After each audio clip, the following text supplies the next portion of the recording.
Hello, welcome everybody to my YouTube channel. Today we are going to dig into how to build your strong financial house. If you're somebody who is desiring to grow financially, wow, mine is just talking to me. Sorry, my phone is talking, and it was me. Um, if you're somebody who desires to grow financially, you want to build wealth, you want to develop yourself from the aspect of money, then this conversation is going to be specifically for you. I want to specify that this is going to help you in the new year, right? Oftentimes, people set financial goals, they set dreams, they have all these vision boards, but they never actually get to the place that they need to go. And it's interesting because I can't tell you how many people that I've spoken with who have not reached their own financial goals, including myself.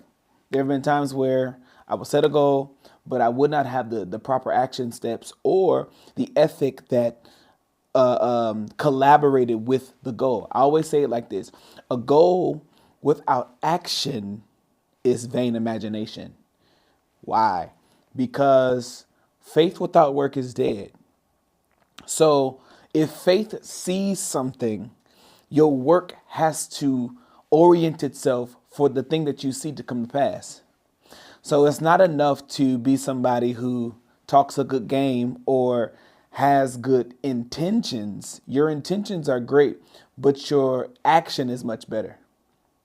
So today we are going to really dive into some financial strategy because I don't want you to go into 2025 ignorant. Now, let me just break some limiting beliefs right now before I enter into what I'm going to talk about. Number one, just because you have a budget does not mean that the budget makes sense. All budgets aren't created equal. And most of the time, people who create budgets are not creating budgets. They're just auditing their finances.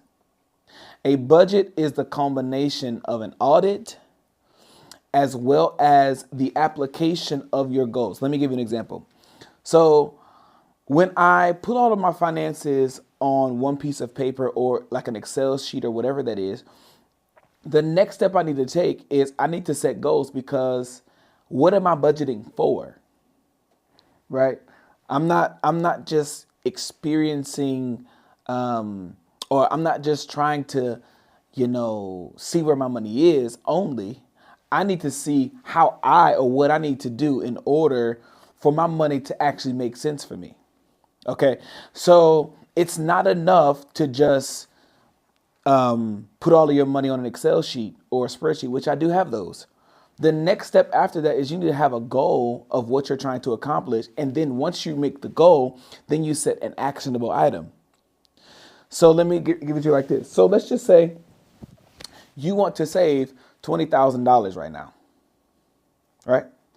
But you make $60,000 after taxes. So that means that you make probably about $80,000 to $90,000 in income.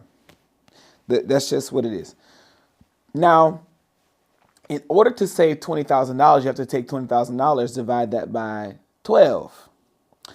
Now, that math, I believe, is somewhere around, I can't remember, $20,000 divided by 12 is about $1,700, right? $1,700 per month. So if the goal is $20,000 in savings, I have to then plan to save $1,700 per month. Now, my action item is, right, I need to automate that so I'm not actually thinking about where the money is going. Because most of the time, if you have a specific financial goal, yet you do not intentionally actionize your steps, then you're not actually going to reach the goal that you're trying to accomplish by the end of the year. The same is true with finances, with trying to increase financially. If I say I need to make $120,000, yet my income is 60. What is going to be the $60,000 strategy in order to get the money that I want? That's the question you need to ask yourself. Now, budgeting is simple when you know where your money is, you know where it's going, but you also have a goal that's attached to what you're trying to accomplish. That's how you create a good budget. Because it's not enough to know where your money is and where it's going. You now need to know what do I want to do in order to, whether it be increase, whether it be buy a home, that all needs to be budgeted. There's a scripture that I always go back to, and it says, how can a person build a tower except they count up the cost? You must know what it takes in order to reach your goals. You must know what it takes emotionally. You must know you need to know what it takes financially. You need to know what sacrifices you need to make. You need to know, does that mean I need to buy an espresso, i.e. me? Does it mean that I need to limit the amount of times that I eat out during the week? And if I don't want to give that up, then I need to think of a different strategy on how to turn an asset into income in order for me to still do what I want to do. Because I'm very well-rounded when it comes to finances. You don't necessarily have to give up everything in order to reach your financial goals. You don't. However, there is something that you're going to have to sacrifice. Let me give you an example.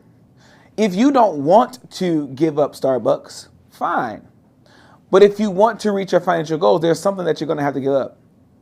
So that may mean I need to create a stream of revenue that pays for my Starbucks. But even then, you're giving up something. So there's going to be a sacrifice either way when it comes to you doing what you've never done before. I just said something. So in that, when you're developing and devising a budget, there's a couple of different steps that you need to take. Number one, you need to outline where your money is and where it's going. What do you spend your money on every month? Once you know what you spend your money on every month, you need to decide, is what I'm spending my money on conducive for where I'm trying to go? So then that is a SWOT analysis, basically. It's basically taking all of the things that you spend your money on, all of your income, and putting it in one place and saying, okay, where do I want to allocate my money on a month-to-month basis? I hope I'm making sense. Are y'all tracking with me? All right. So and if you're here, on here right now live, type some fire emojis. Let me know that you're here and that you're hearing me and that we're together. And if you want to comment, you got to subscribe. Okay. Once you have done like a SWOT analysis, which is strengths, weaknesses, opportunities, and threats, that is basically you analyzing your spending habits. Then you need to create goals. Now, when you're creating goals, there are different degrees of goals. You have long-term, mid-term, and short-term. I can almost guarantee all of these goals are going to change throughout the year.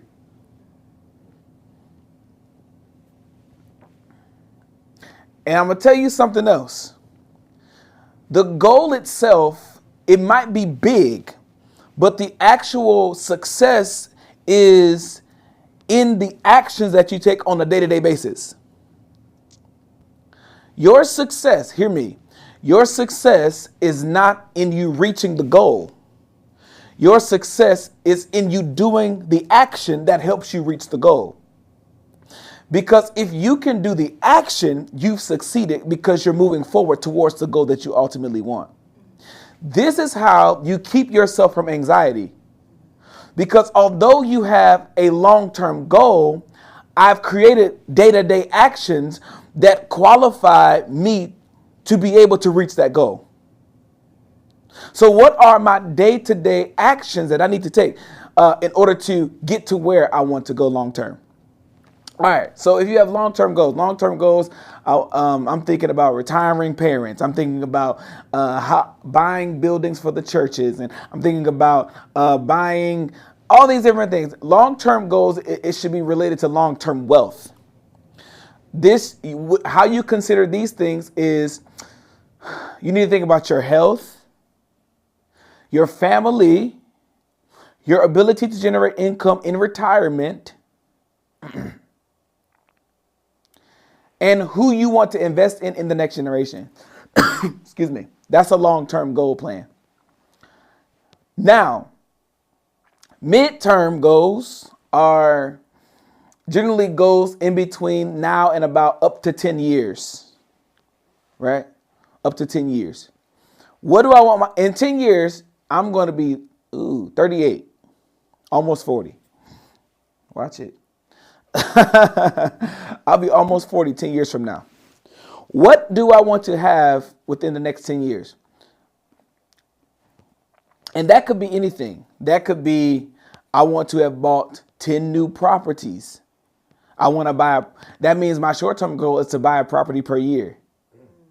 If my midterm goal is to have 10 properties in the next 10 years, that means I need to do one per year. Right?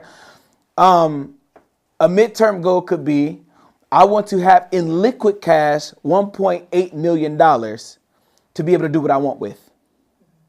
And that doesn't even necessarily have to be a midterm. That could be a short-term goal if you do it right. We'll talk about that in a second. So midterm goals, you need to consider, even just like if you're not married, you're going to be married in the next 10 years. I can almost guarantee if you do your life right. Hallelujah. You're going to be married, family, starting a family, having children. We're talking about trust funds. We're talking about setting up college funds. We're considering life insurance, health insurance, disability insurance, all of the potentials you want to put in place that in the event that you can't even produce like you want it to, you'll still be able to succeed. That's a midterm goal. Okay. Short-term goals are your year to year. I like to do 1 to 3, but I usually do year to year short-term goals. All right. So my question for many of y'all is, if you're watching me, you probably want to make more money. Is that a yes? If you want to make more money, how much is a lot of money to you? If a lot of money to you is $1 million, that's your floor.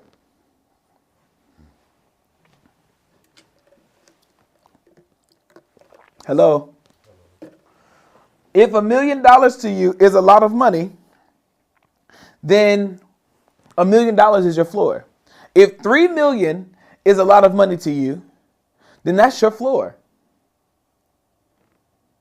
Whatever you believe is a lot needs to be your floor, because that's your limitation. If someone asked me how much money do I want to make in the year, I always tell them as much money as I can with what I have. Why?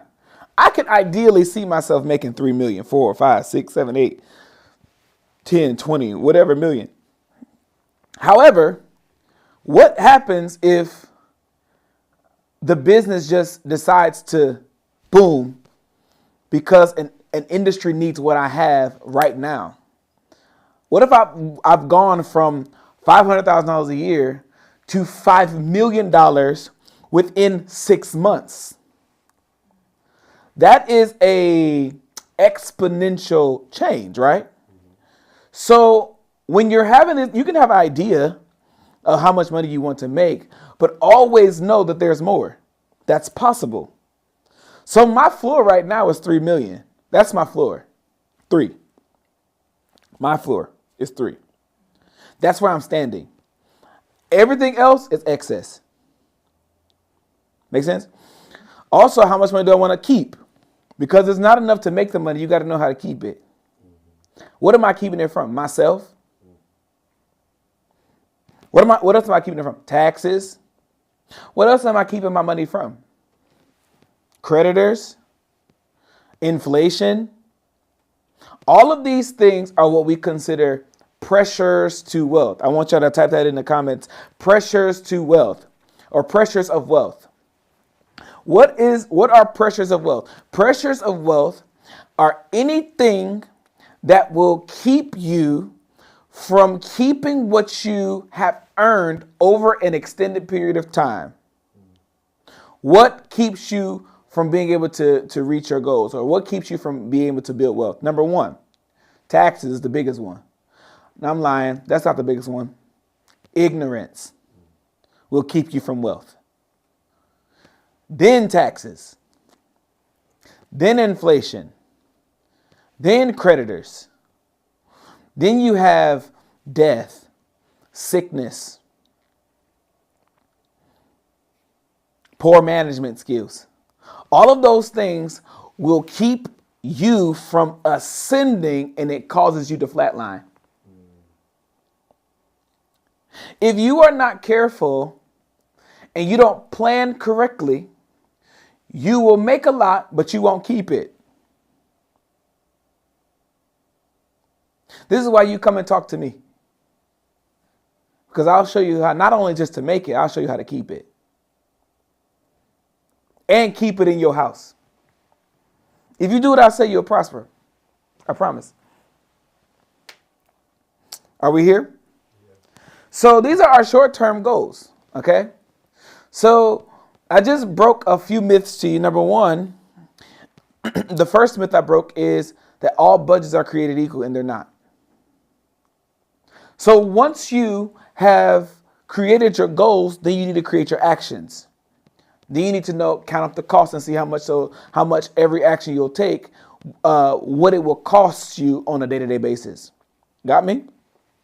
Now let's talk about how to build a financial house. All right. Everybody on here right now who's watching me now or who will watch me in the future wants more money. I can almost guarantee it. The person that makes the most money in the world wants more money. Why? Because the more money you have, the more freedom you can have if you do it right.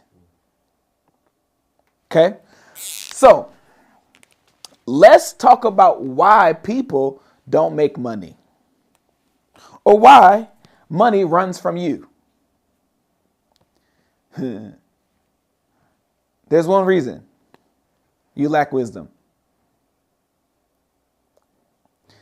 People ask me all the time, well, how do I change my financial situation? You need wisdom. And they're like, well, what is wisdom? Wisdom is not words. There are words of wisdom. But wisdom in its primary definition is skill, dexterity. You have to know what to do. And how to do it. Because knowing about something is knowledge. But knowing what to do with what you have is wisdom. And how do you demonstrate wisdom? By doing what you know. Let me give you an example. If you don't know how to handle money, you're going to lose it. Why? Because you don't have the wisdom of wealth. If you don't know how to make money, you will always be in a continual cycle because you don't have wisdom. If you believe that the only way to make money is to work a job, you will be broke because you are subjecting your ability to create income with time. And you need to disconnect time and money. That's how you enter into wisdom. When you have wisdom, you have the skill to maximize time and convert time into income. I don't know. Am I talking to somebody in here? So if you're struggling right now with finances or whatever, what you need to be seeking out after is the wisdom. So the foundation of any financial house is wisdom. I'm going to show you to you in your Bible. All right. This ain't church, but you use the Bible to make money. It's all in the scripture. In Proverbs 24:3, it says, through wisdom is an house builded, and by understanding is it established, and by knowledge shall the chambers be filled with all precious and pleasant riches. So a house is supposed to be rich, meaning you are supposed to be rich. But if you don't have wisdom, wisdom is a foundational principle to everything that is created. The Bible even goes on to say that by wisdom were the worlds created. Fashioned is the word. Meaning that if you lack the skill, then you won't be able to make money, keep money, grow money, or send your money on where it's supposed to go. Y'all ready for a quick principle? If you don't get anything I'm going to tell you, get this. Are y'all ready? Yes. If money rules over you, it means that you don't have wisdom. But if you rule over it, you now become a wise man or woman. The testament of wisdom when it comes to your resources is in your ability to control it. Money is a tool. A tool, if I am controlled by a tool and I am not controlling the tool, that means that there is a deficit in what I know about the tool. So if money is a tool, then I need to know how to wield it, because money is only as powerful as the person that has it and knows what to do with it. I hope I'm making sense to somebody.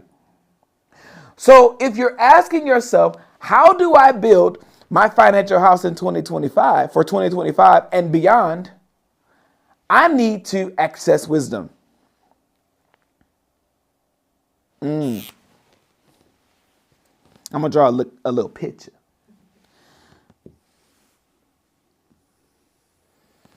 That's almost good. Sorry.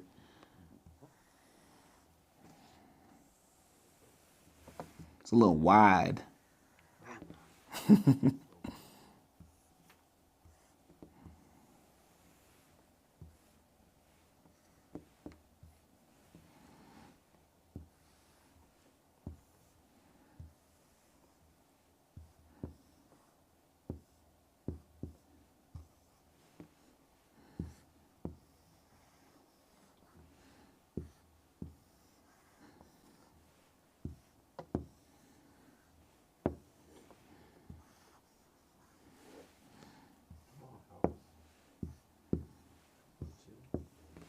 All right, this is your house. I know it's not as pretty, but you're going to get what I'm saying. So, this is my financial house. Okay? What is my foundation?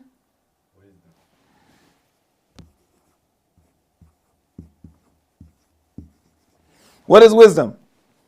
Skill. Wisdom equals skill. A house is established by wisdom. It's built upon wisdom. And this can apply to anything. Anything you do. Your marriage built upon wisdom, because marriage is a house. Your children need to be built upon wisdom. Your career, wisdom. Business, wisdom. Finances, wisdom. Church, wisdom. Organizations, wisdom. Because what is the most stable thing that you'll have in your life? Wisdom. Okay? So now, in these three different, there's only really three different compartments to a financial house. Really. You have the income.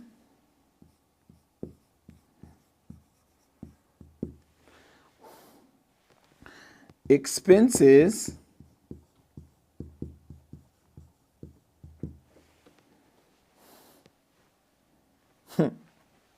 debt.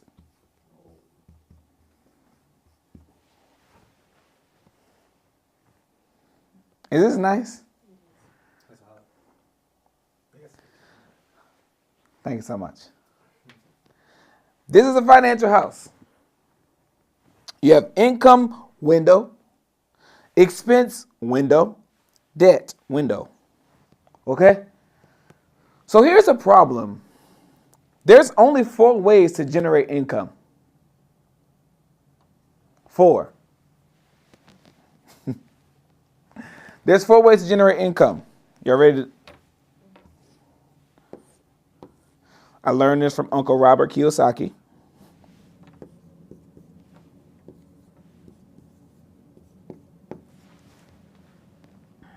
How do I generate income?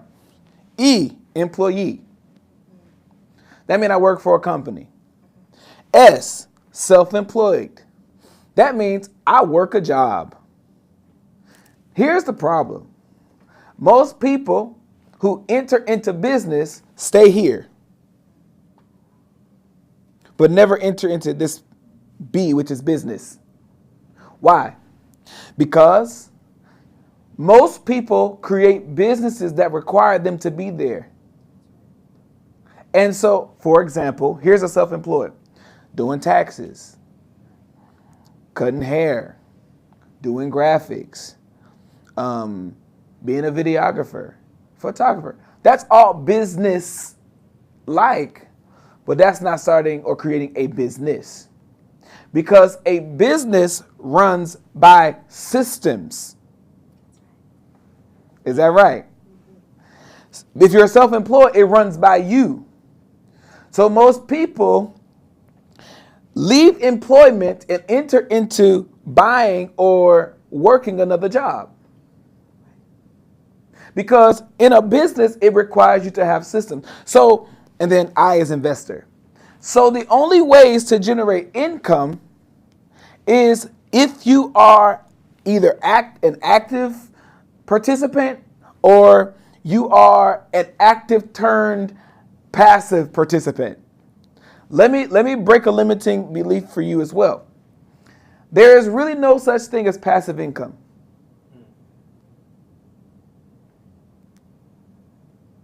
Passive income is not the right term. It's the term that the IRS uses, but it's not necessarily the correct term in essence. What people really do is deferred income. Because if I'm going to build something, I'm still an active participant initially. But I'm building it so it can run by itself. But if you notice, anyone who owns properties, they buy the property, they're the active participant in the properties, right? And then they still have to manage the property. So they're still receiving income, but they still have to manage what they invested in, right? So it's really no real way to explain it other than it being deferred income. And most people, all right, this is active.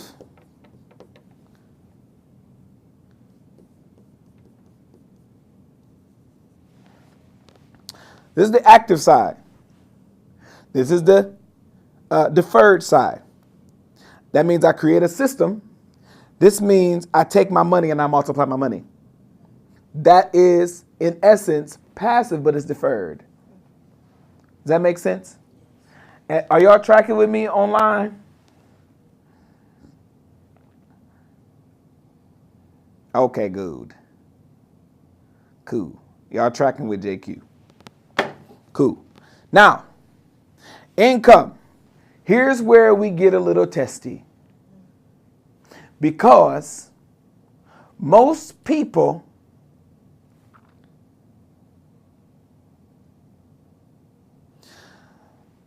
minimize or lose income because of debt.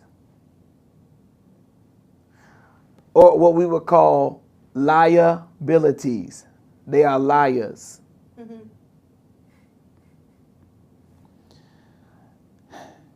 What did I say? One of the pressures of wealth, I forgot to say, is debt. Oh, no, I did. I said creditors. My bad. So, here's the problem. Most people use their active income to pay their debt. Are y'all hearing me? They use their active income. So while their income is supposed to increase, it actually levels off because they're worried, they're employed, but they're paying off all their debts. And that's where some of us are right now. We're making money, but our money is going towards debt. It's true. I know from experience. We're making money, but it's going to debt. So the solution to your problem, your financial problem, is not necessarily that you don't even necessarily have a money problem. You don't even have a management problem. You have a strategy problem. And here, listen to me. Some of you right now don't and cannot make more money because you don't want to step out your comfort zone.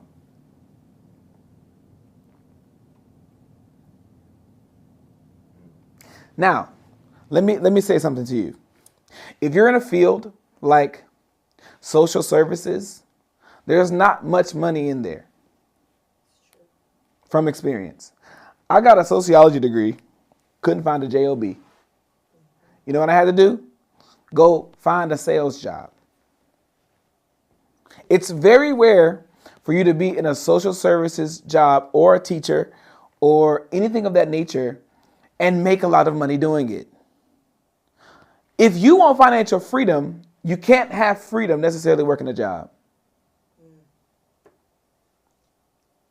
The way into financial freedom is creating a system that pays you continually. I'm gonna get there in a second. I feel like am I talking to somebody today? Talking to me. So if you making $60K and you want to make 120, what's your $60,000 strategy? Now here's the catcher. You don't technically have to enter into a new industry to make a lot of money. You can do what you love because you need that insurance. Don't leave your job. You need that health insurance. You need that benefits. But until you get to a place to where you don't need it, you need to stay there. So you don't have to leave your job in order to start to create the money that you want to make. You just need to use your skill or your wisdom to make money. However, it's going to require you to be a salesman or woman. Because the way into wealth is through sales. Can I prove it to you? You people who don't like to be sold, you're telling a story. Let me give you a scripture. It says, "He that withholdeth corn, the people shall curse him, but the blessing shall be upon the head of him that selleth it." Proverbs 11:26. Let me read that one more time so you can get that in your brain cells.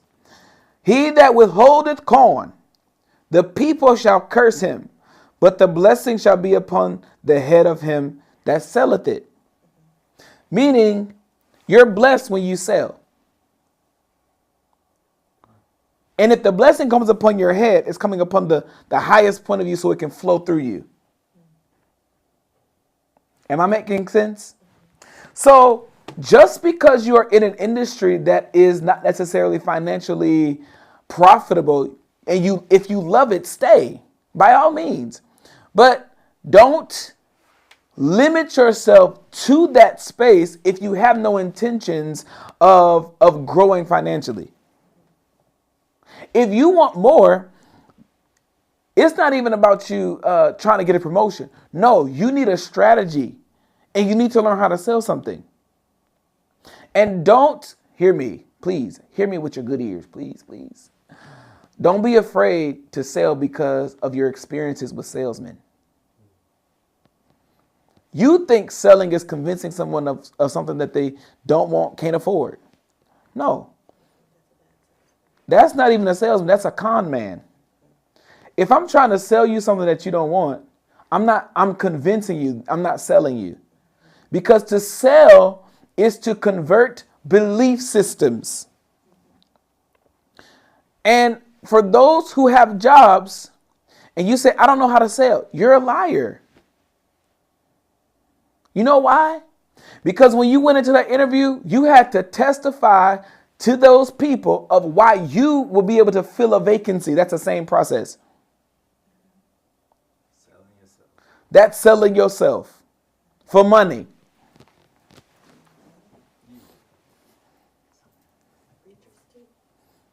You say who? Preachers too. All the time. Aye. I'm getting hot now. All right. So there's only a few ways to increase. Sell or invest. Build a system or invest. Only two ways. Some of you are praying and saying, God, I want you to give me more money. God's like, bro,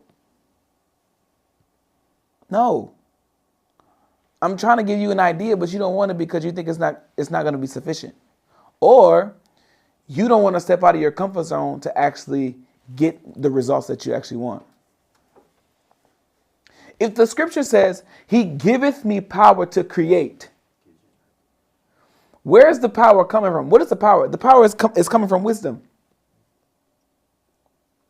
Through wisdom, the worlds were created. The worlds were framed. Right? So if that's true, then why in the wisdom? why wouldn't God want to give you the wisdom to become just like him? It just doesn't make sense to me. So, if we stay in the employee, and I'm not saying being an employee is bad. Please don't take that like, please. But if you want to go from, I don't even want to say lack, from just enough to abundance, then you have to create something that can create abundance for yourself.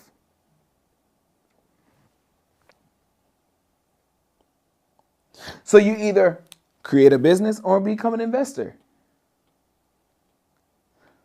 The easier way will be to start a business that sells something for a large amount of money to a large group of people who have the problem that you want to solve. Right? Now, so the purpose now is we need to continue to pay off our debt, yes, but the debt is not the problem. The problem is the strategy on how to pay it down faster. I always say this story because it's my favorite story because it makes the most sense about financial turnarounds. The woman came with a debt. She had oil. The man of God said, take the oil, pour it in some vessels after you've borrowed them, pay off your debt and live off the rest. Same principle, different dispensation of time. You can pay off your debt. I can pay off my debt. Everyone can pay off their debt, but it requires you to do something outside of you investing all of your time.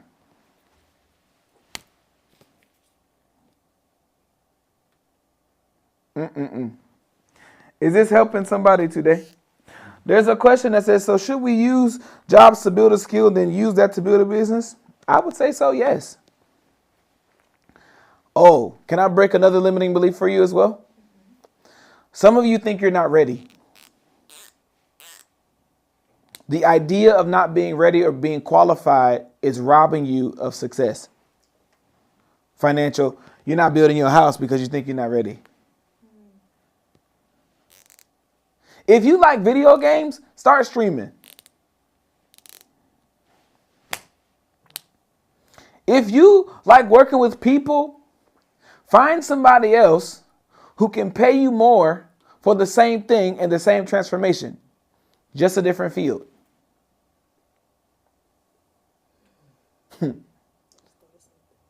If you enjoy what you do, truly, like I was having a conversation with somebody, and they're like, I like working with children. I said, cool. Do you want to start a daycare? That's an option. I have a daycare provider that makes multiple six figures. I can connect you with them, No, don't want to do that. All right, cool. So do you want to train parents?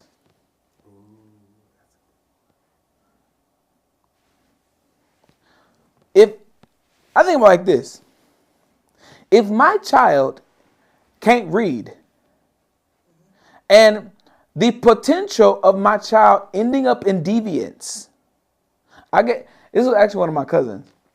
I gave them an entire business plan for the free 99. I said, you could create a tutoring program, charge $500 a month. It can be in a group, and they get 2 to 3 sessions every week in a group. If you have 10 students twice a week for 1 hour, you're only spending what? How much time? You're only spending 2 hours a week to make $5,000 a month. 2 hours a week, times that by 4, that's 8 hours per month.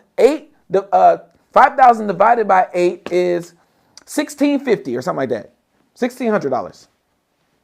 I think my math is wrong. Let me do it right. Because that's going to bother me.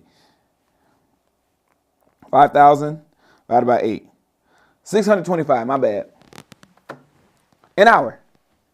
But you only work 8 hours you're making more than your own salary now.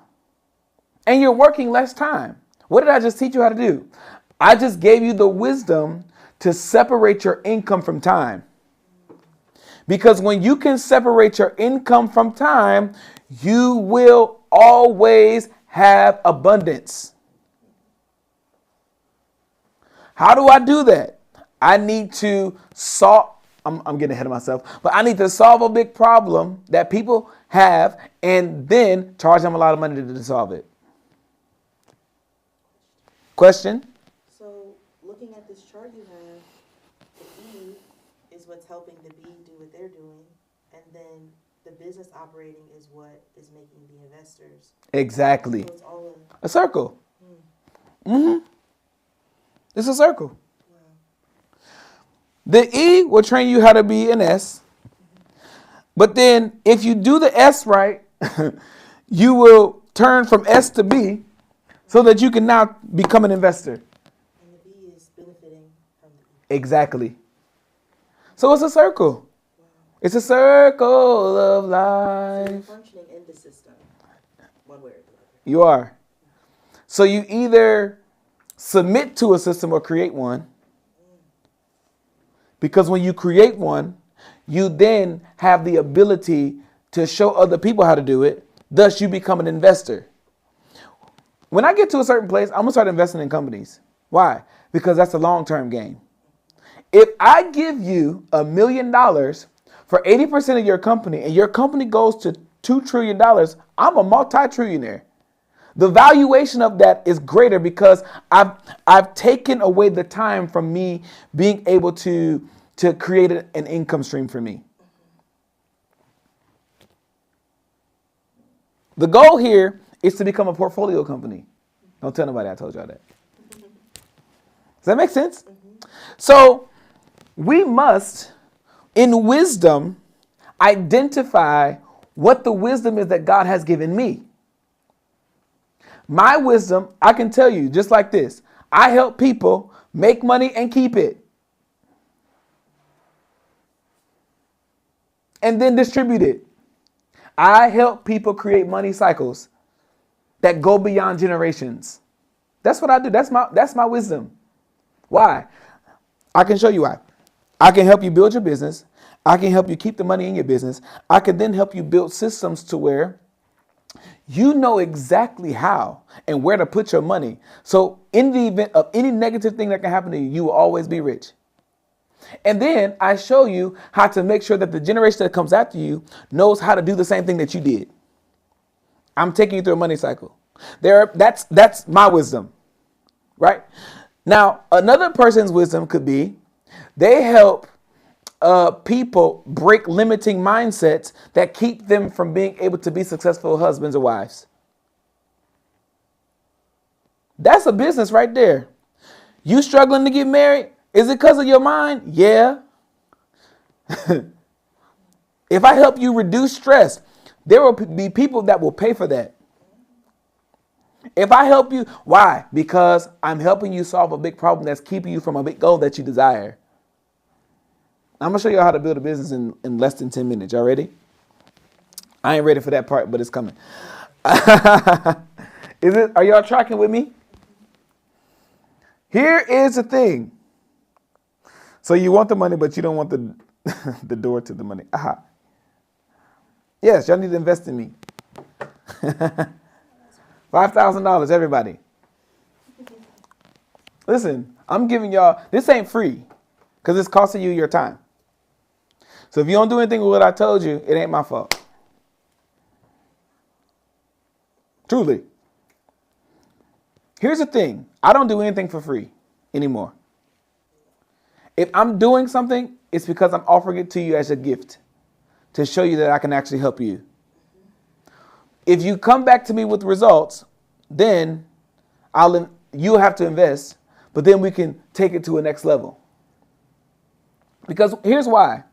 There's nothing in this life that's free. Y'all think this is just a free class, and it's not. The people, hear me, the people that will take this and run with it are the people that will succeed for good. Because wisdom is more precious than money, but wisdom can help you get the money. Make sense? Yes. All right. Active, deferred. So our problem is we are actively paying for debts, which is why it takes us so long to pay it off. We're using our income from our employment to pay off debt, and it's keeping us from being able to invest in ourselves so that we can become entrepreneurs, business owners, or investors. Now hear me. There's this notion that everybody shouldn't be a business owner. Well, I don't agree with that. I think you should own something. Even if you invest in a business that's already created. Don't fall for the hype. People are like, well, I failed in business because you didn't know what you were doing. Why is it that there are people who are successful in business and there are people who are not? There's a deficit or a surplus of wisdom. There's a select group of people on social media that'll tell you, oh, it's better to just work a job. Good, but you're still struggling. What's the difference? I'm struggling working for somebody else. Great. But how am I able to remove myself from struggling into abundance for good? All right. So the goal in wisdom is to separate my income from time. I don't want to be an hourly wager unless I want to, just because, for the insurance. Because that insurance, employment insurance, is hot. I want to be able to have the ability to choose what I want to do. I want options. Okay?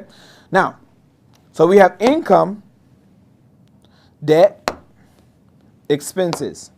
So, how do you create income? Are y'all good here? Y'all got the picture? All right. I'm about to do something else. Screenshot it. Cheese. Okay. No, I'm good. I'm about to go in a different direction. Well, I'm about to continue in what I'm talking about. All right.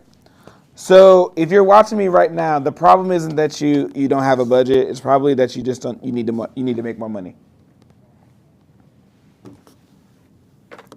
How do you make more money? I'm about to write a quote for you, and it's gonna help you.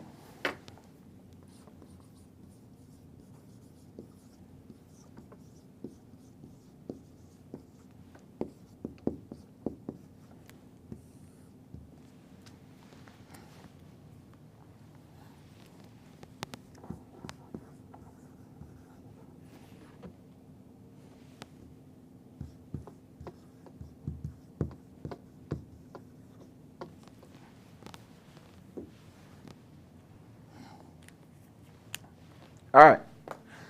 Income follows assets. What are assets? Assets are a host of value.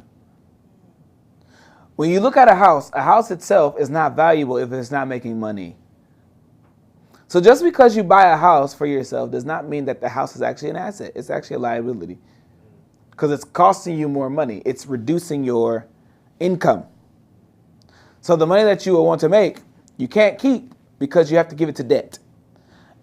Having a house that you bought is debt because it's not producing money for you. Got me? Now, income follows assets. But there are different degrees of assets. Y'all ready? My YouTube is an asset.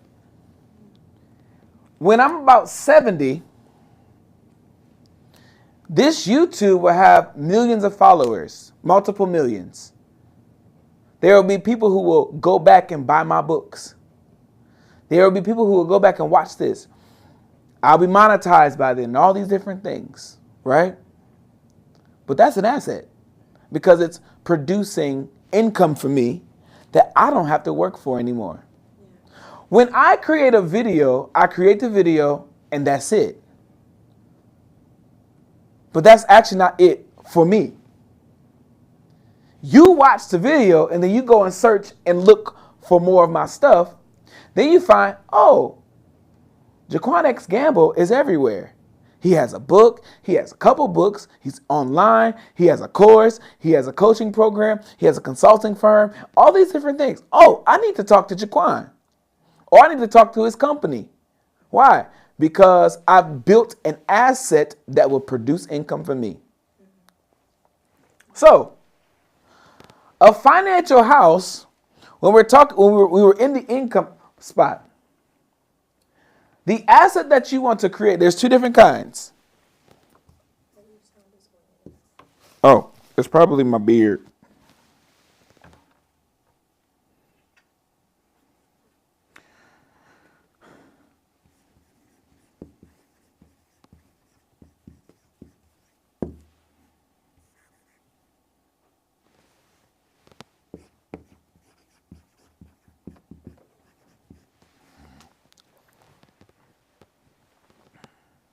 Can y'all hear me? Hello? Hello?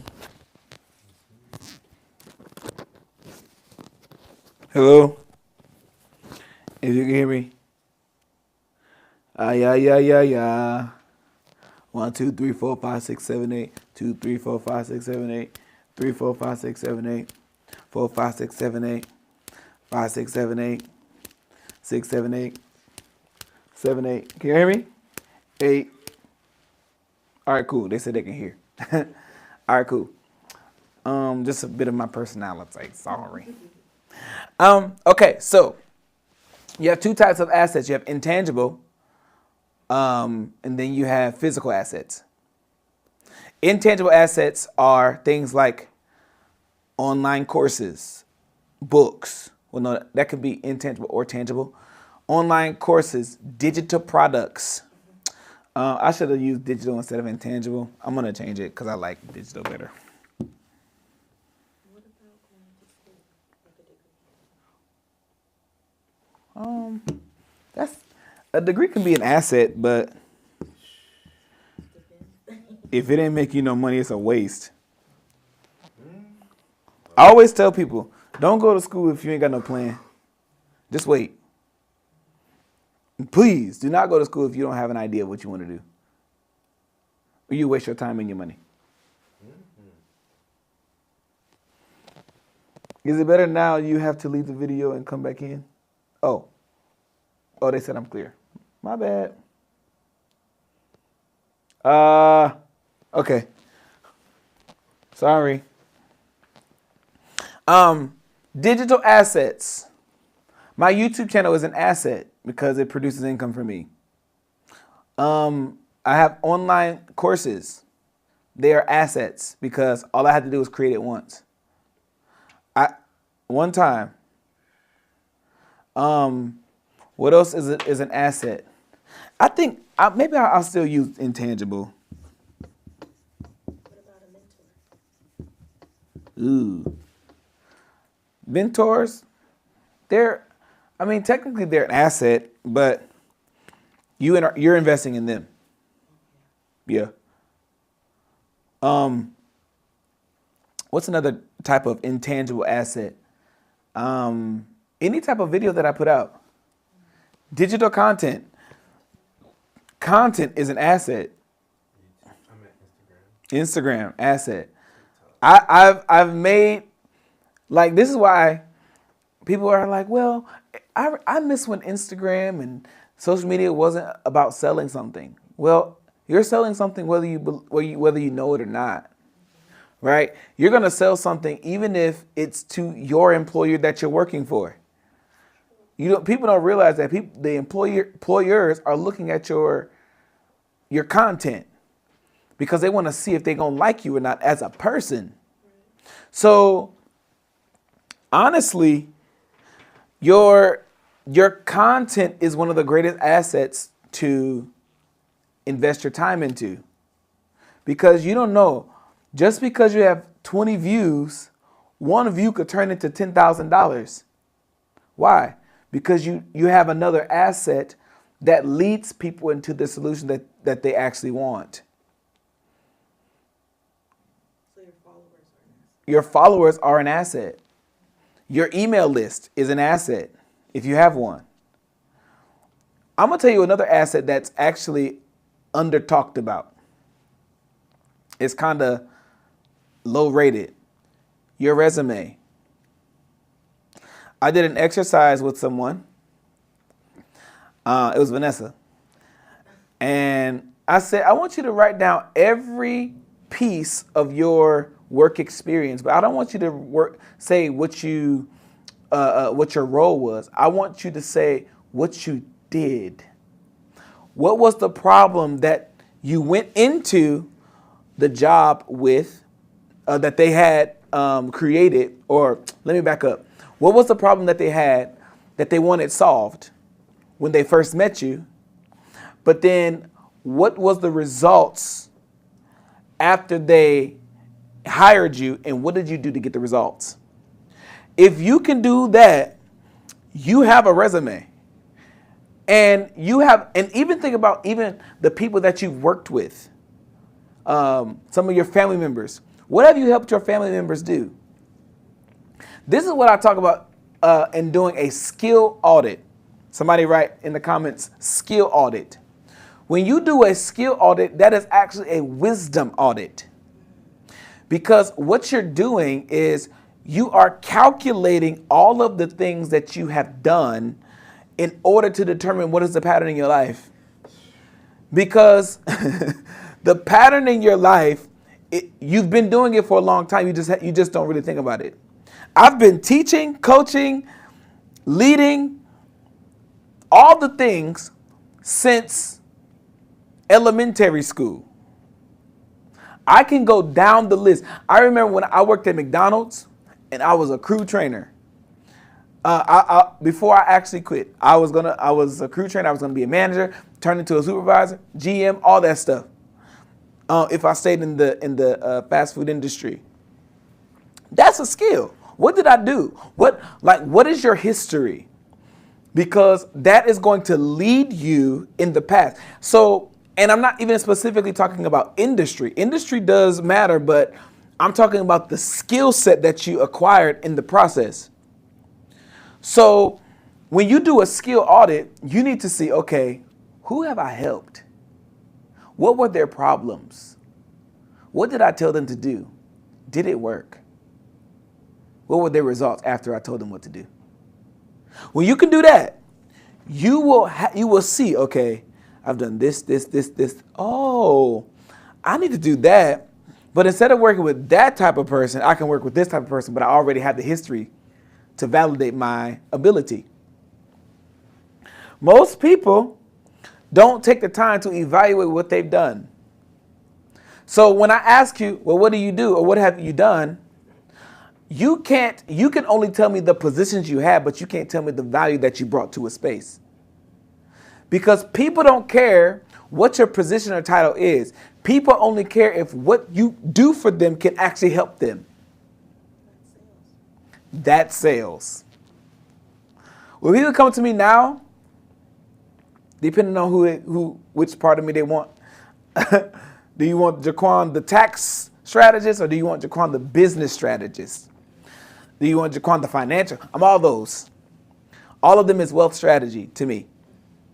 So if you're coming to me and saying, hey, I got a tax bill that's $50K. All right, cool. You can do this, this, and this, 1, 2, 3. You do these things, you do that.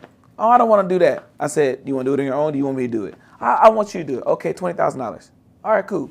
Send me your check. What's your routing and account number? I'll take the money myself. I don't like to wait on people to pay me. Why?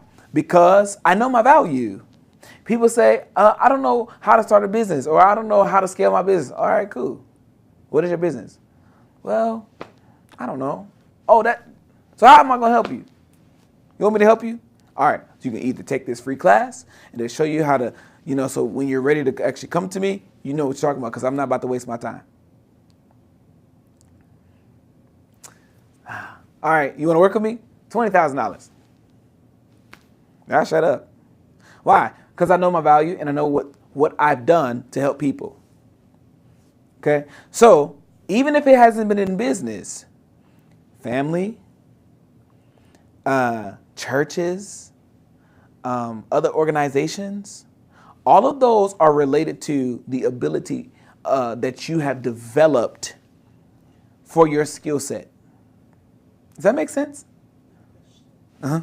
So do you suggest that when people are looking for that business or like what they want to start, that they should focus more on what they have experience succeeding in rather than just what they're passionate about or interested in, if that makes sense? That's a great question. Passions don't pay bills unless your passion is connected with skill and purpose. Let me show you something. Oh, I could do that.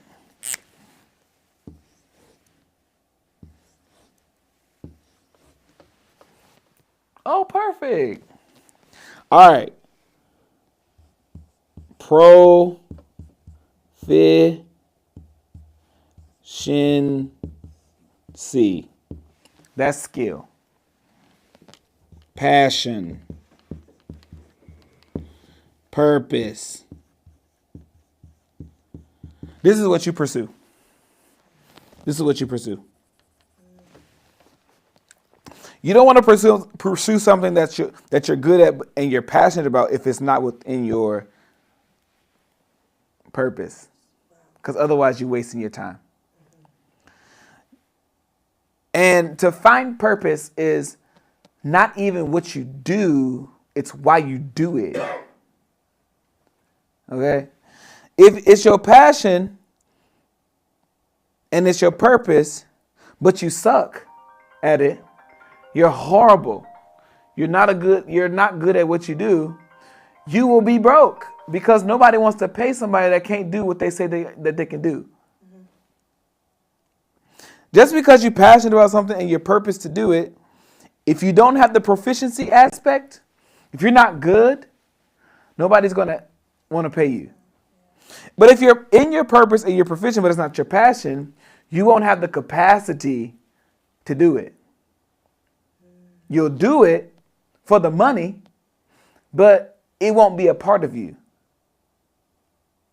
Right? So if something's not working, it's probably one of these things. Yep. If something is not working, it's probably one of these. If it's not working for you. I know that's tight, but it's right. You have to consider all three of these. When I'm talking about money with people, I'm not really talking about money with people. I'm talking about you in your being. Because the issue is not the money itself, it's you. You lack wisdom. You haven't become anything yet. So if I deal with the parts of you that's really the problem, which is the fact that you have not become the person that is ready for what you're actually looking for. If I don't deal with that, I will give you all of this and it's not going to work. My tagline is what? Create wealth from within. Meaning the first asset, even before your financial house, is you. If you suck, your money gonna suck. If you're a horrible person, your money is gonna be horrible too. Your marriage is gonna be horrible. Because you can't give opposite of who you are. It's a principle, it's a law. A tree bears fruit after its own kind. So if you are trying to bear bananas and you are an apple tree, you are out of order. Am I clear? All right, cool.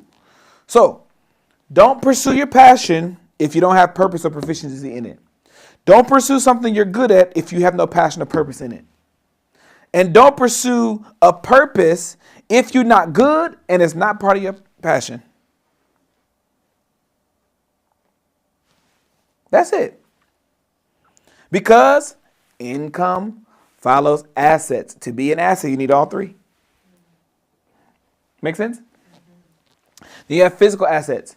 That's like, oh, I forgot. Intangible assets could also be like your investments and all that stuff. Like, and when I say investments, I'm talking about stocks, bonds, mutual funds, ETFs, crypto, Bitcoin, all that other foolishness, and all that. All right. And then your physical assets are artwork, old school vehicles, houses. The main one is real estate and land.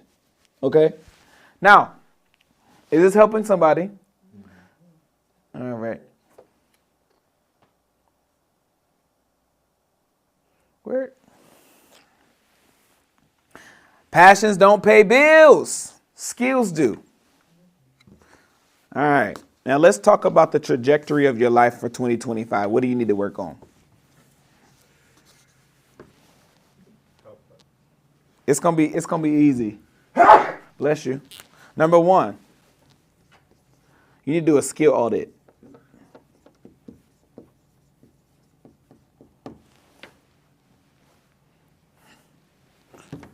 What are you good at?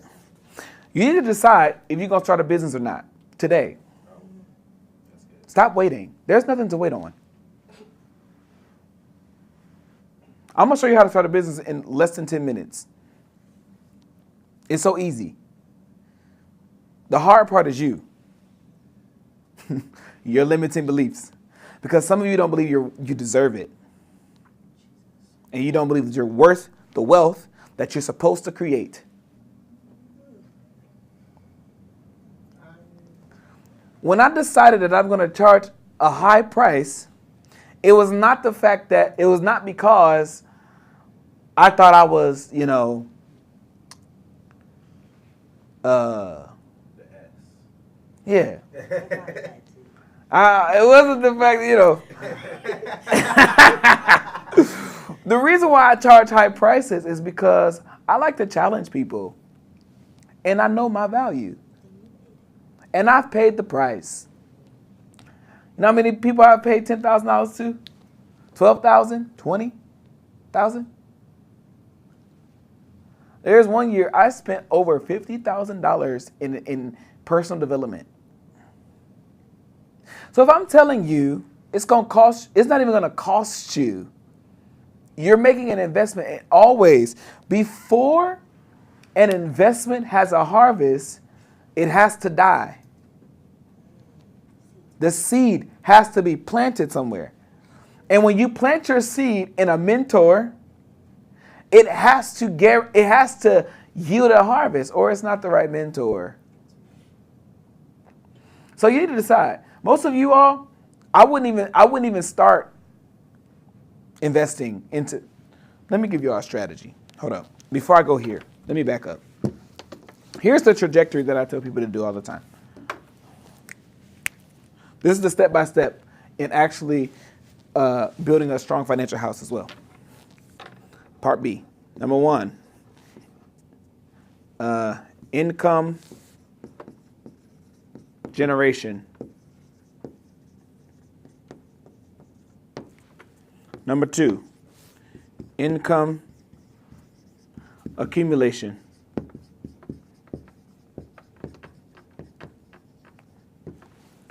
Three, income preservation.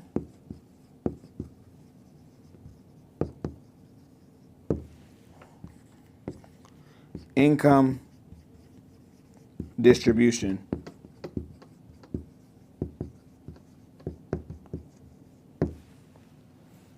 Four steps. The most important for 5, is 1, 2, and almost 3. You need to figure out what and how you're going to make more money without increasing your time investment.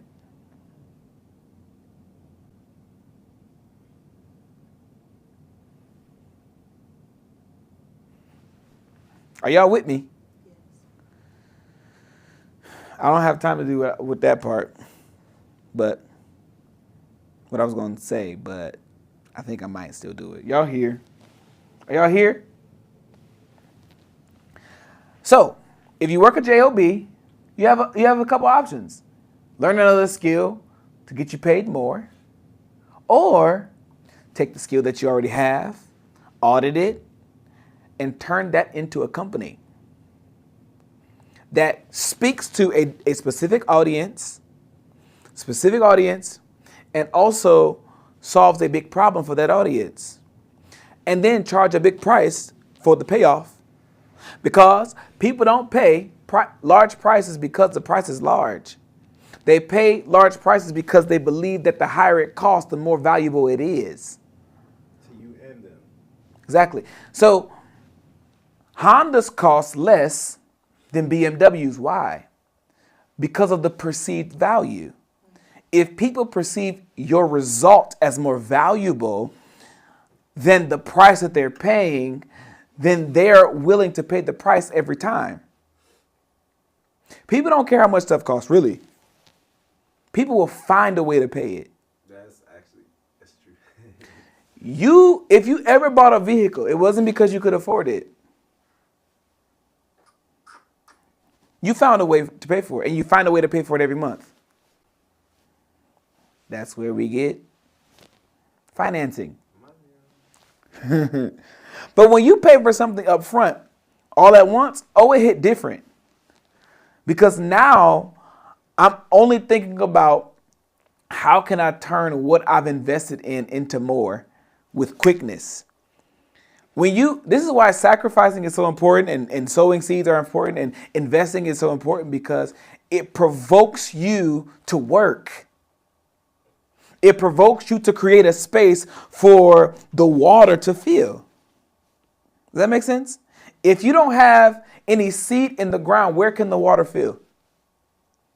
Streams don't come directly to you. It comes to the roots. If you don't have roots, it's because you don't have seed in the ground. Does that make sense? So ask yourself the question, how am I going to make more money in 2025? What is my skills? What are my skills? What are my skills? Or AKA proficiencies. What am I super good at that nobody else is? What is my purpose? And what am I passionate about? Somebody asked me the other day. Well, it's not the other day. It was like a couple weeks ago. What wakes you up at night? Or what makes you keep going? And I said, it's the fact that people become better so they can make more money. Most of people's problems is the fact that they don't know how to make money. You don't have a money problem specifically. You have a being problem. Because you don't know how to become the money in order to attract it. So you're chasing it. Chasing that bag, and the bag is running from you. Imagine you chase a bag that it don't want you. Fantasia said, if you don't love me, then don't talk to me. That's what money is doing to many people right now. It doesn't love you because you're not someone that it's attracted to. Money is supposed to be attracted, not chased. When it's attracted, it's a sign that I have become a person of value that attracts it. When I put out my content of how I help people, that's how I attract money. Even if I call somebody today and say, hey, in your business, you have this, and this problem. Do you want it fixed? If you don't get it fixed, this is going to be the results. This is the impact of the problem if you don't fix it. Absolutely. Okay, it costs $3,000. Do you want to do it on your own or do you want me to help you? Ball is in your court. No pressure. Because you know why? I know what I can do for you. Make sense? So, income generation, proficiency, purpose, and passion. Income accumulation is when you bring all of the things that come in creating that income, such as your marketing, sales, all that stuff, and you begin to multiply. Meaning you go from 10K months to 50K months, 50K months to 100K months, 100K to 200, 200 to whatever, right? Then preservation. This is where we talk about taxes, insurances, and putting your money in other places.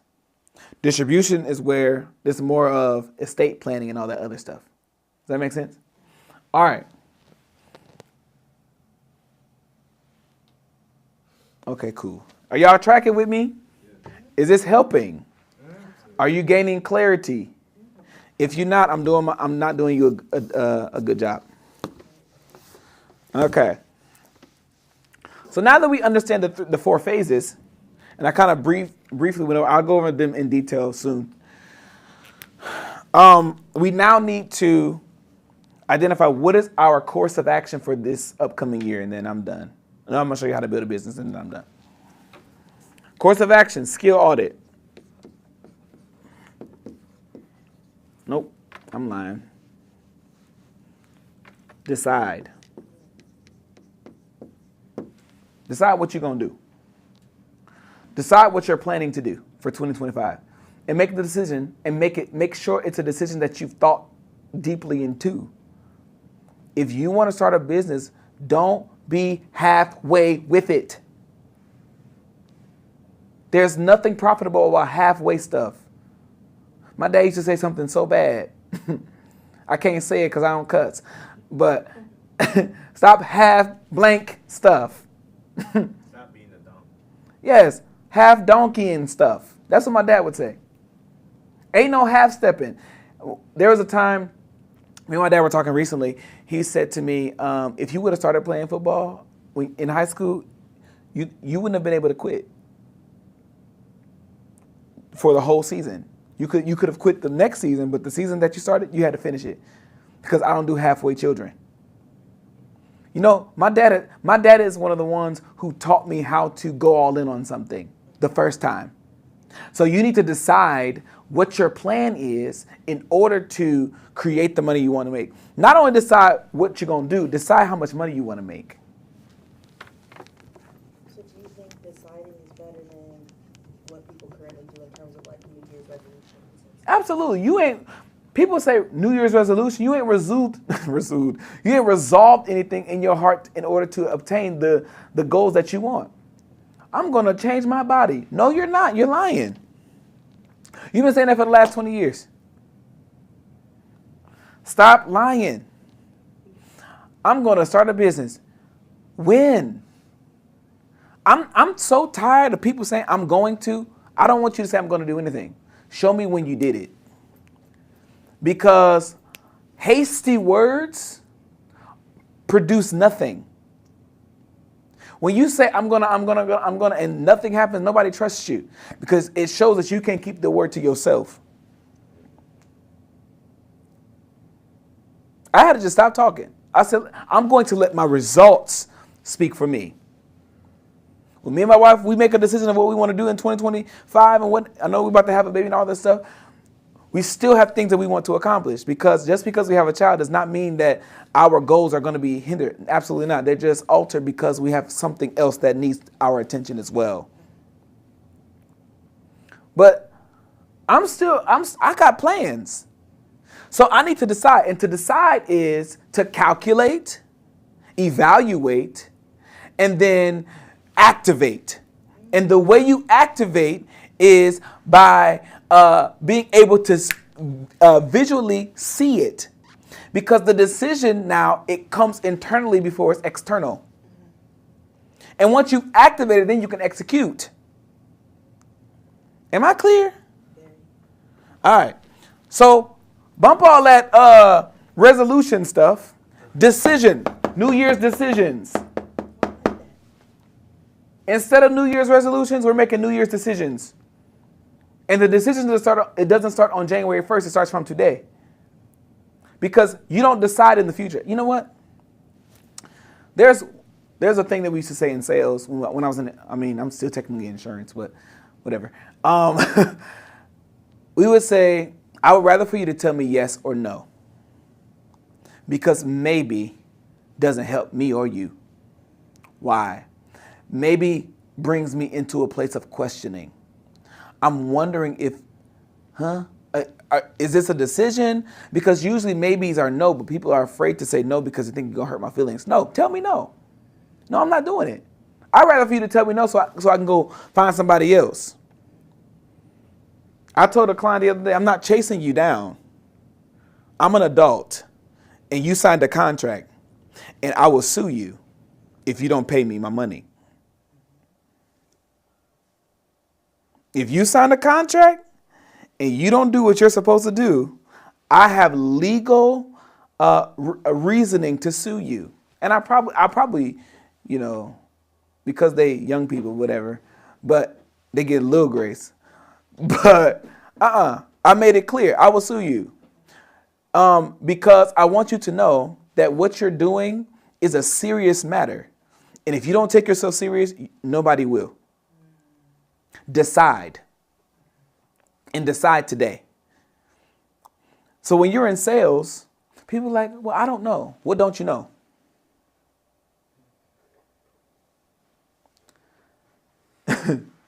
I don't know. What's not clear for you? Well, I just feel like what? What are you feeling? You said that you wanted this, this, and this. So what are we feeling? I'm a gentle salesman, but I'm very clear. Okay? So decide your plan, or I'm going to say, rather than plan your intention. And then decide your income. Are you going to start a business? Are you going to invest in real estate? Pick one. Once you've decided, then you need to devise a plan.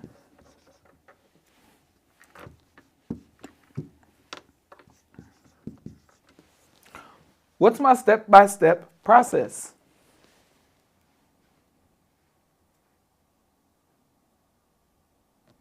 I like that. What? Plan before the skill audit. And when I say plan, what I mean is how are we going to get there? Because if you know what you're going to do, the skill audit is within the intention, pretty much.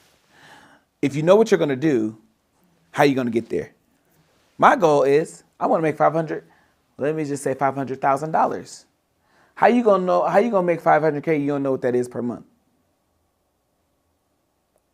So then I need to say, okay, I'm making a business. To plan is also to calculate. 500K goal. Let me not use 500K because that's going to make me my numbers. Let me say 600 because that's easier by 12 months. Income goal, $600,000, right? Year. I'm using big numbers because I want your mind to be big. Got me? And this is small. What is that per month? I think it's 50,000. 5 times, yeah. Month. How much is that per week? 50,000 divided by 4 is that 1250?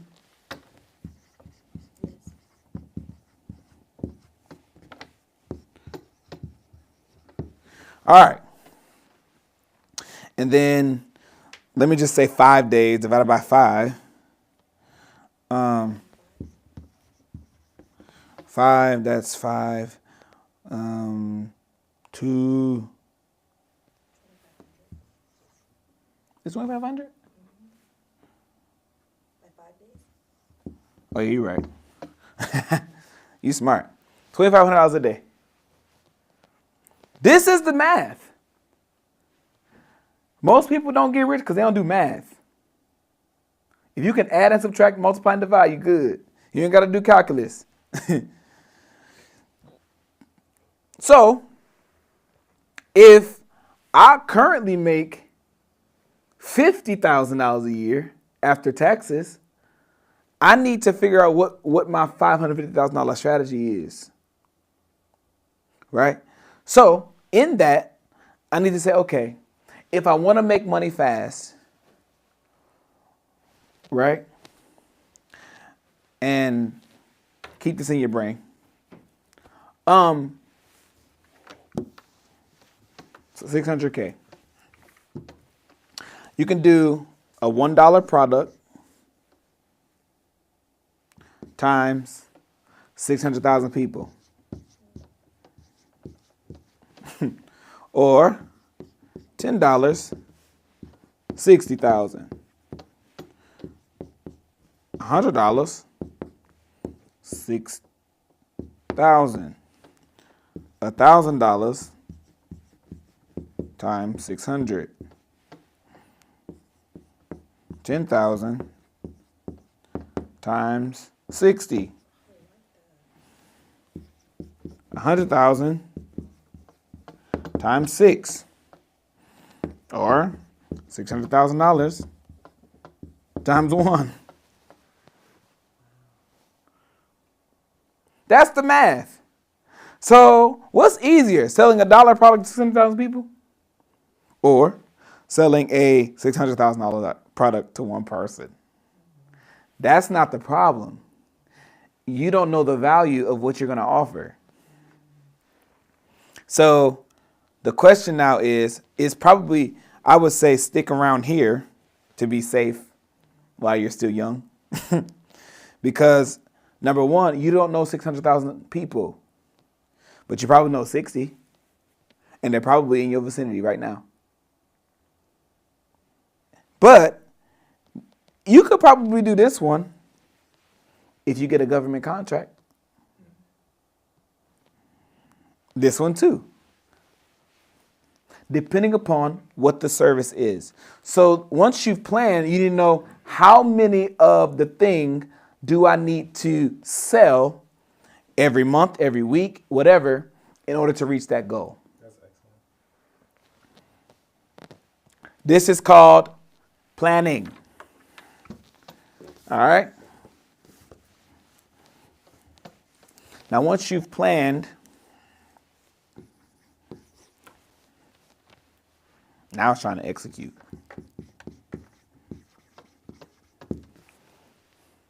How do I execute? I need to know how to market. I need to know how to make an offer. I need to know how to sell, if that's my goal. Decide, plan, execute. That's it. If you want to win in 2025, you need to decide, plan, and execute. This is a year of execution. So there are 24 days left in the year for you to start to plan, to decide, and begin to calculate and all that stuff. Once you do that, you can begin to ask other questions. Do I need to be on social media? How do I get my name out there? What do I need to do? What software do I need? All that stuff. But the first step is the most important, it's the decision. Are y'all here with me still? I know I'm talking fast and I'm talking a lot, but all right.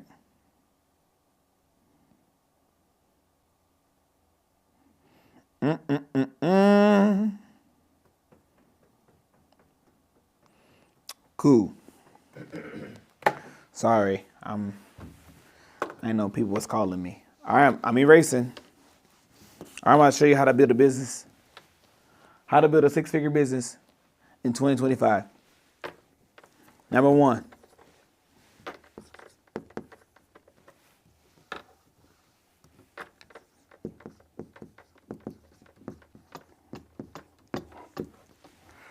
All right, number one. Identify your problem. What problem are you solving? Businesses that don't have solved problems are not businesses. Number two, understand the impact of the problem. What do I mean? If someone has a problem, yet they don't know, you don't understand why they want to fix it, then you're not going to be able to sell them. Why? You really don't want more money. You do, but the real thing is you want to spend more time with your wife. You don't want to feel like you have to go to a job every day and then come home and be tired and then you can't love your wife the way you want to and you can't spend time with your children, all that stuff. You feel like you want to go and do more excursions. You want to have more time. Those are the real things. So if you don't fix this problem, you're never going to be able to do that. And you might die early. If I'm doing a health business, the problem isn't the health. The problem is I won't be able to live long enough. That's what you're selling. When I'm talking about life insurance, I'm not talking about you dying. I'm talking about what happens if you live. You see? I'm talking about how you can save money in taxes in retirement. I'm talking about how you can build a vehicle that if your child decides to go to college, it's not subjected to, or if they don't go to the college, how we can remove your income from the market to where you're not paying taxes, and also it's growing the same rate. So when you discover the impact of the problem, you can really dig into and market to them. Are you a tired executive who you're skilled, you have a family, but you just feel like you don't have time for your family because you're overworked? That's my entryway into marketing, because I touched on the things that they're mostly concerned about. If you ever look at good marketing, it always starts off with the question. And the question is pulling on your emotional strings. Does that make sense? Because impact, the problem is the big issue, but the impact is what they're really mostly after, what they're mostly concerned about. All right, once we discover the impact,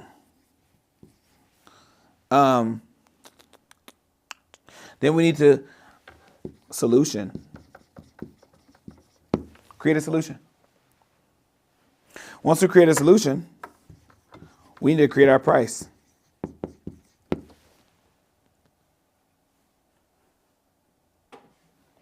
Once we create our price, then we need to develop a sales system.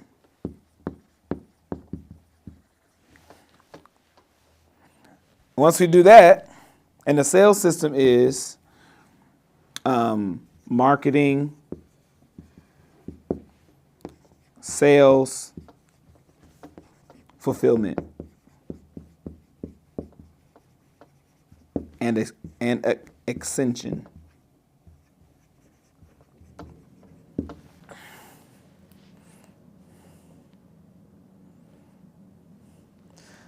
Marketing, sales, fulfillment, ascension, sorry.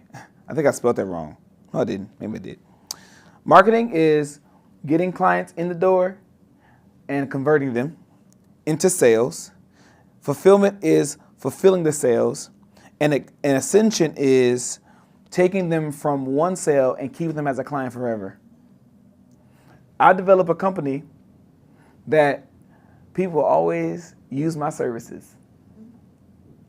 So when I created my solution, I didn't think just about today.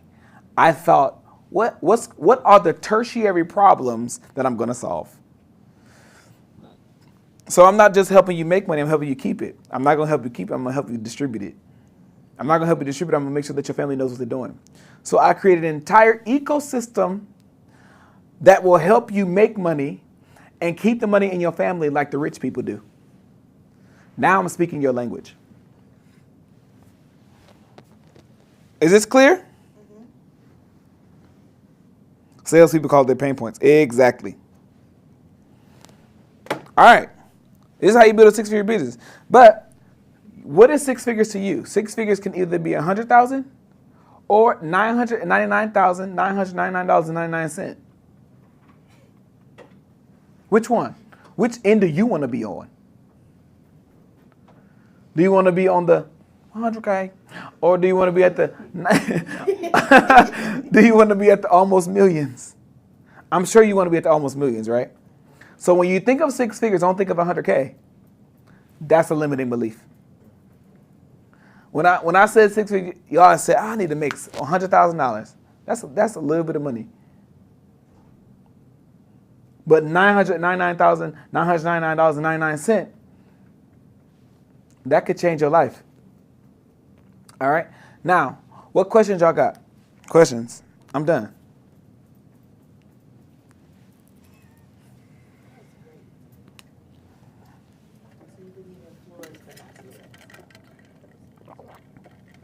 I believe in floors and not ceilings. Ooh, I want to tell you a secret. When you're building a business, right, you don't want to think of yourself. You're not in it to make money initially. Money is the result of thinking from the person. Money follows value. Income follows assets. Same conversation, different way I say it. Right? So instead of thinking of the person, think from them, which will help you market better. That's why I say that the impact of their problem will help you think of them. When I thought about the system that I've developed thus far and that I'm really working through, it's just like, wow, I'm hitting each part of a person's financial life. From the start of their business, the growth of their business, the scaling of their business, as well as what they're going to do with the money when they get it and what their children are going to do. So it's a full ecosystem to take someone from, I don't even want to say rags to riches, from riches to riches. Does that make sense?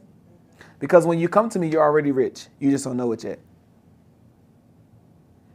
Aha. That makes sense? Questions? Ask me questions while I got time.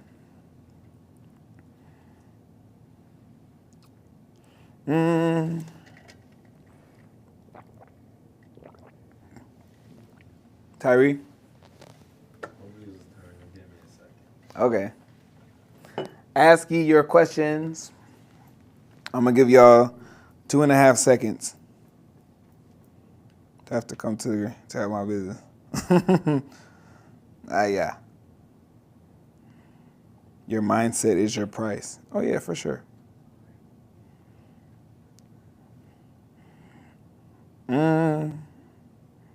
Oh, it's priceless. That's good. So, so for the six-figure business, the problem and impact is similar, but they're not the same. Impact is more so of how the person is affected on a day-to-day basis. Not just themselves, but everything around them. So how is their faith impacted? How is their family impacted? How are their finances impacted? How is their fun impacted? How is their fitness impacted? So you're dealing with each part. If this doesn't get fixed, and I'm stressed out about money, my life could end quicker.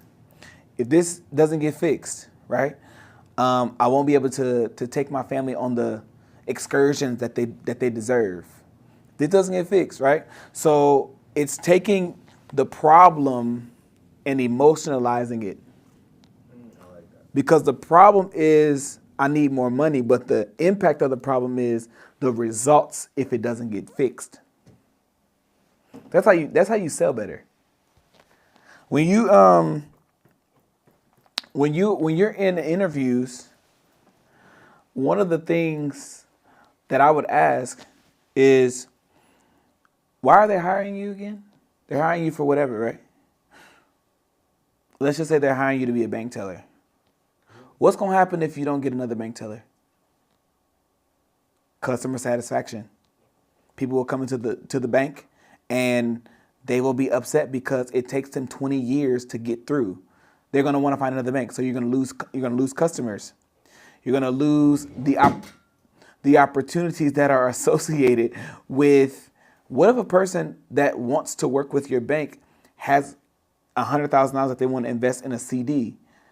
That's interest that you're losing. So ultimately, if you don't hire me, you're going to lose money. Same is true with your business. When you're talking to people, the question that you ask them when you're dealing with them is, what's going to happen if you don't get this handled? How is this going to impact your family? What's most important to you? My children. Do you think your children want a broke dad? So would you rather pay $10,000 to get you $100K in a year, or would you rather sacrifice your children for the sake of not investing? Because the reason why they're talking to you is because they believe that what you have for them can help them. Make sense? What guided questions can we ask when identifying our purpose and passion? This is the area I struggle with. Your purpose and passion is locked up in what you've been doing. Like, what wakes you up in the morning? If you could do anything for the rest of your life for free, what would you do? That's your passion, right? But your passion and your purpose are connected, right? So if you're passionate about children and your purposes are connected to children, you have to ask then, what part of the children aspect am I mostly attracted to or skilled in? That's where you get proficiency. So that's where the money is. So should I create or build a child care center? Or should I do a tutoring center? Because then I could do mentorship. Make sense? All right. How can we balance between time, business, work, and family? That's one of the biggest issues. If you build a business right, the business, you won't have to worry about time. If you have systems, you won't have to worry about time. So the balance it comes as a result of you applying principle. And initially, for the first year, it's going to be a grind. Not because you're working hard, but you're working hard to build a system. Don't work hard for money. Work hard for systems. Then they'll work for you. For people with hands-on businesses, how would you recommend using social media to promote yourself when you're not known? When you say hands-on, what is like a hands-on business? Barbering. All right. I always say to scale a barbering business, you have a couple options. Well, really one. Don't be a barber.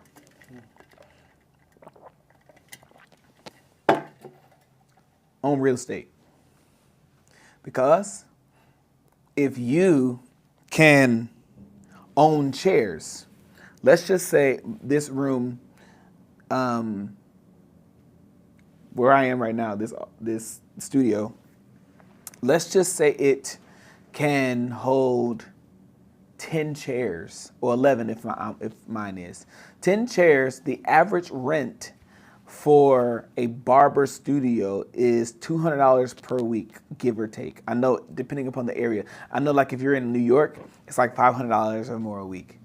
Let's just say you're in New York or DC. $500 a week, times that by 50. 500 times 50, 25,000. Sorry, it's $25,000. $25,000 times 10 is $250,000. So, if you own one salon or barber suite, and then that makes you $250,000 a year, and then you go and do another one, now you're at 500, and then you just keep scaling. So you scale that way. Or if you want to not just do barbering, but you want to do coaching, style coaching, male coaching, especially if you're a barber. There are men that come into you and they stank, they look weird, they scruffy, they all these different things. They need jobs, they have career challenges. You can then create within your business a additional stream without doing additional work. For example, how to win an interview in style. How to win a heart in style.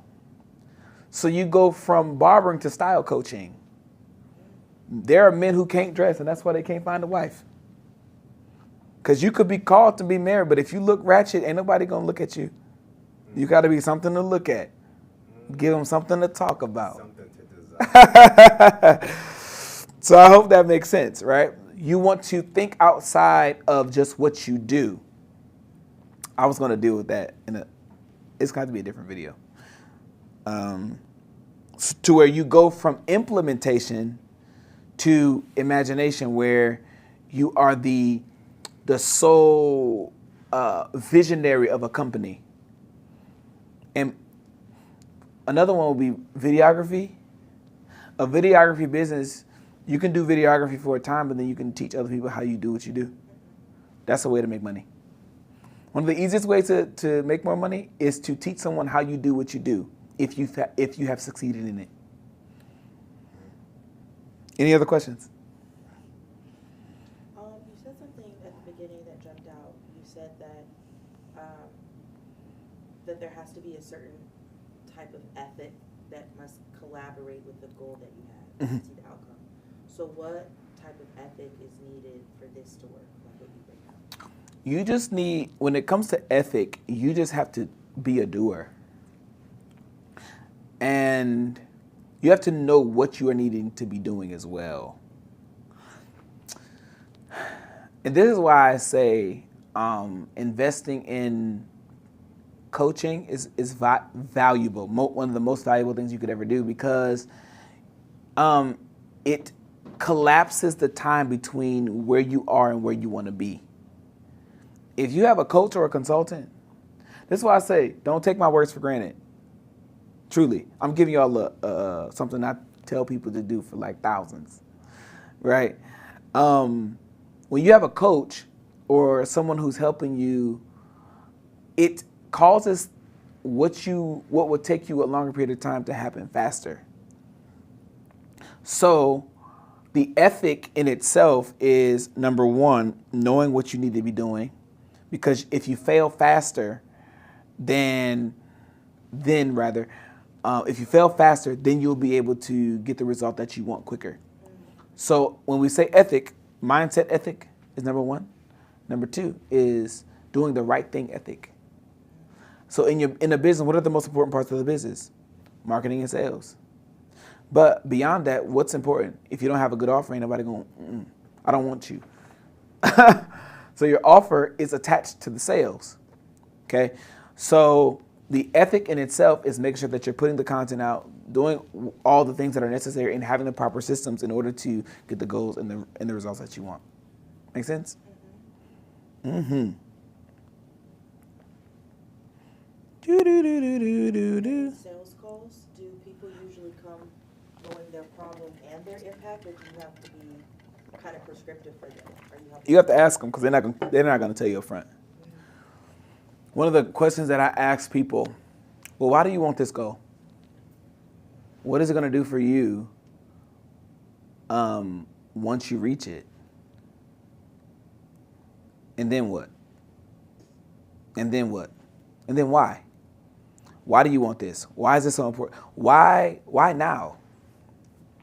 Because if they can answer the why now one as well, it breaks them from telling you no when you're ready to close them.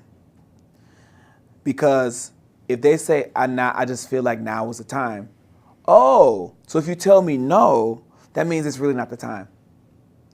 So now I put it back in their court, right? So when you really deal with that impact part, it really shows them, because they're the ones who's communicating with you. It's going to show them why am I actually on this sales call? Why did I book this? Why do I want to make $1 million? Why do I want to get healthy? Why do I want my children to be better? Those questions are so important because it helps them find the emotional peace, because you can't just buy logically. You have to buy with logic and emotion. You can't have one without the other. Everything I buy is logical, yeah, but there's something a part of my heart there. Otherwise, I wouldn't spend the money. The Bible says, where your treasures are, your heart will be also. So I put my money where my heart is. I know my passion is painting. And it's also something that I'm good at. So how would I go about that? I know it's possible because I see painters that are millionaires. So how would I build a business from that? That's great. So there's a couple things that you can do. You can, yes, do your painting, but that's on the implementation level. You can then teach other people how to paint. You can teach old people how to paint. Because old people need that brain functioning, what is it called? Stimulation. That one, stimulation. And that could be a lot of money in that. So I would say you need to ask yourself, let me just do this graph real quick. Wow. I wasn't going to do it, but I'm going to do it now. You said what? Mm-hmm. And if it's part of your purpose, it's serving people. I learned this from Uncle Myron.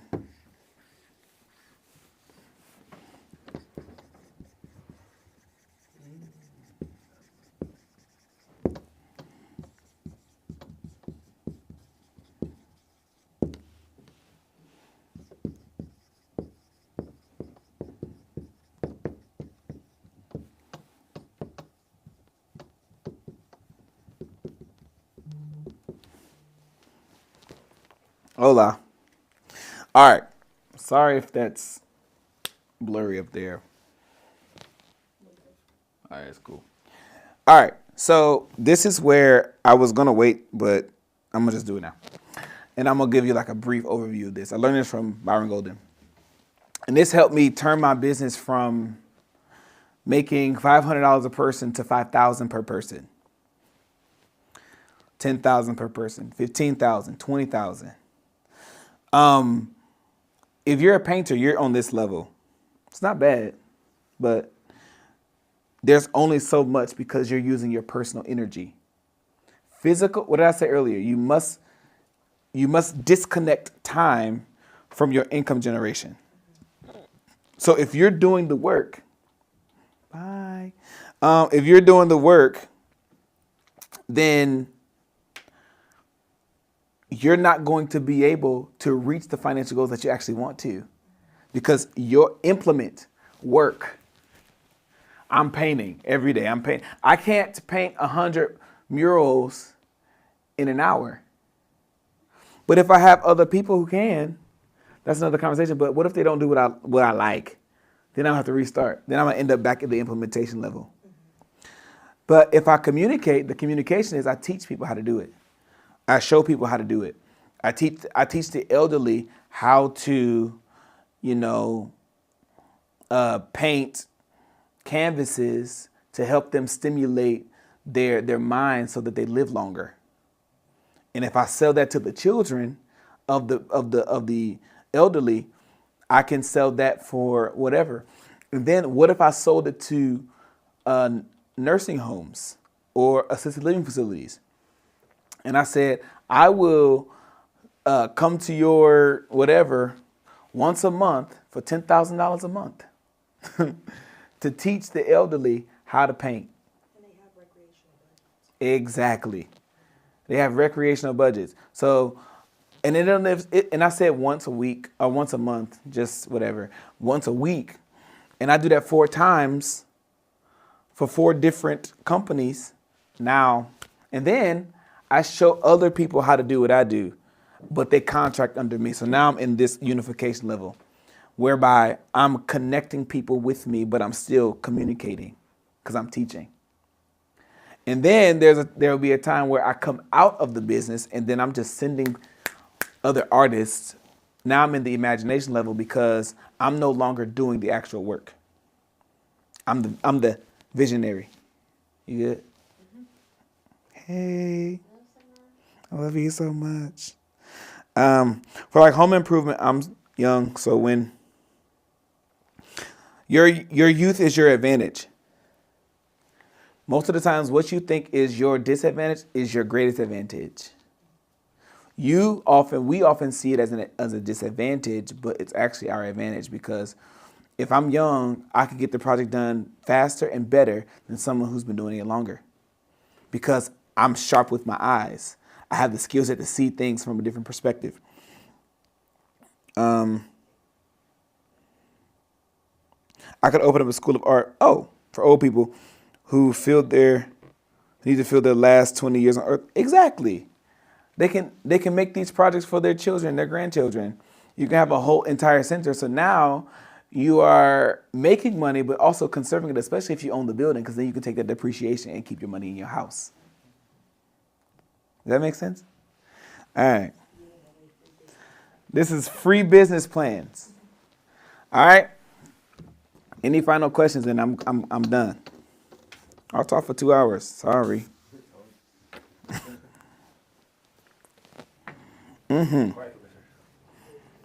Whatever.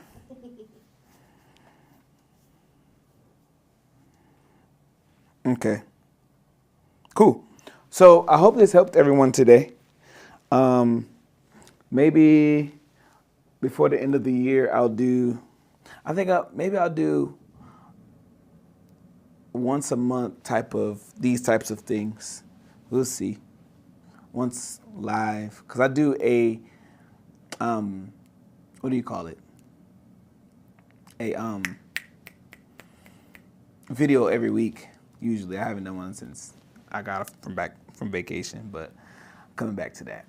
But yeah, so I might do this, if y'all want this, once a month or so, live, answer all of the questions about business and money and all that other stuff. All right. So that's it. I hope this helped you. I hope this was impactful for you. I hope that you learned something. I hope that you do something with this and not just be doing nothing. Because if you don't do anything with wisdom, you won't be able to build anything. All right. So I'll see y'all soon. Peace.